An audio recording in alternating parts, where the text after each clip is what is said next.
We're also going to make this a little more exciting. So now we're going to show how easy it is to do things that were hard in your 225 class.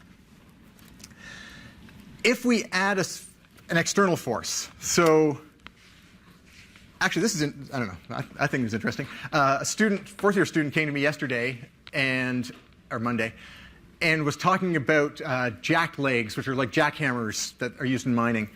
And wondering, you can imagine, if you're using one of these things, it's hard, it's on the arms, because things are oscillating and you're forcing your arms to go back and forth with this big engine. And so what you're basically doing there is forcing something at some kind of frequency. There's all sorts of analogs that you hopefully saw in your differential equation class, like radio reception, things like that. But the same basic idea applies. If we force this spring system not just to oscillate by itself, but actually by applying a force from the outside to it, what kind of response do you get?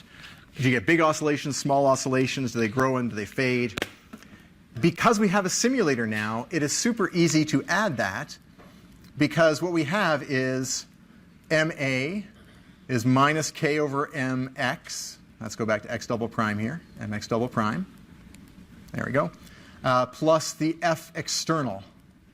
So if I apply an external force, it just gets tacked on the end of my sum of forces, and then we can see what you get with that. We do the same thing we did before. We divide by m. And what we're going to be able to do now is say, hey, what happens if I actually just keep pushing this thing, like pushing your sibling on a swing? How high do the oscillations get? How big do the swings get? Under different frequencies. So we're going to add this little extra ingredient here. This is all in my spring differential equation. The only thing that changes is how we calculate the acceleration.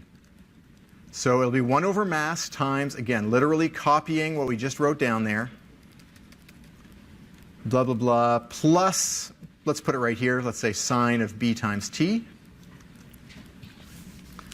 So spring force minus kx, x is W1, plus some external sine force. We don't have b defined yet, but we can tack it up here. We can say, okay, there's a bunch of constants I need to know, one of which is what the frequency is of this simulation, stimulation from the outside. And now we've got new physics going on. We go back to our main script. We say, oh yeah, by the way, there's going to be a b. Let's throw that in there too. We have to say what that value is. Let's make it 1 to start with. And now we've completely changed the paradigm. It's not just a spring going back and forth, but something we're actually agitating. And we should see the output working just fine. All right, that was not very exciting. Oh, wait, no, we can kind of see some stuff happening here. The amplitude's now not exactly 4. We're actually getting some feedback. What might we want to do to see what's really going on? Oh, yes, so we could put a 5 or 10 or something in front. Oh, let's just keep it as 1 for simplicity for now. But yeah, how strong this force is would play a role as well. We'll keep it at 1 so that at least is not something we have to dial up or dial down. Do you want to see more of it? Yeah, I want to see this. Something's happening, but I'd like to see more of it. Increase your TN, exactly. This graph keeps going, but we said we're only going to simulate for 10 seconds. So let's go out to 100 and see what that does for us. OK, that's cool. I think we want to go back to lines, though. I think we want lines, not dots. So let's change that to there. All right. OK. That's kind of cool, but I also want to I don't care about the velocity so much. So how would I get just the position in my plot command?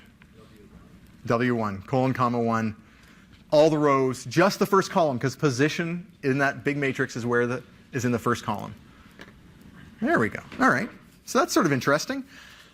This, I would say, is sort of where the two frequencies don't really line up that much. So I'm pushing and pulling, but the thing's actually oscillating at some other frequency.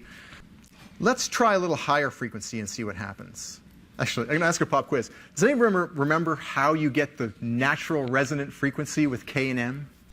If you look at your differential equation here, with a K over M, turns out your omega here is square root of K over M. That's your natural frequency. So let's hone in on that. So for us, that's like root 3, because our K is 3 and M's 1.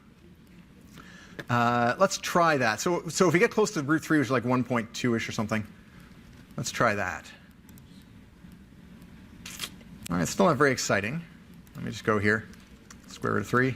1.7. Yeah, we're not that close yet. So if we just dial up the frequency a little bit, oh, we start seeing stuff. It's awesome. So now we're pushing more closely in sync with how the thing would naturally vibrate. So this is why your car, when the engine hits a certain frequency, some parts vibrate. It's this kind of thing happening. This phenomenon is called what? Resonance? Yeah, I was going to say, we're almost at resonance. This is beats, where you see this. This would feel like a wow, wow, wow kind of noise coming out of systems if you actually had it as an audible thing. As we get closer, we're going to get that kind of resonance where the amplitude grows and grows and grows and grows and grows. It still beats. It actually, you can just see it tailing off here.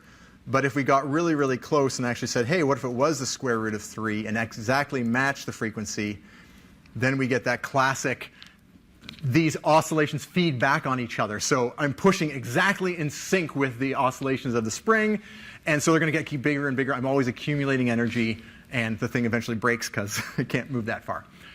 But that kind of simulation result, again, is something that you can do very easily once you've built a solver. We're just tweaked a little bit about the rule of the game, which was the how does my differential equation work? Well, it's F equals ma.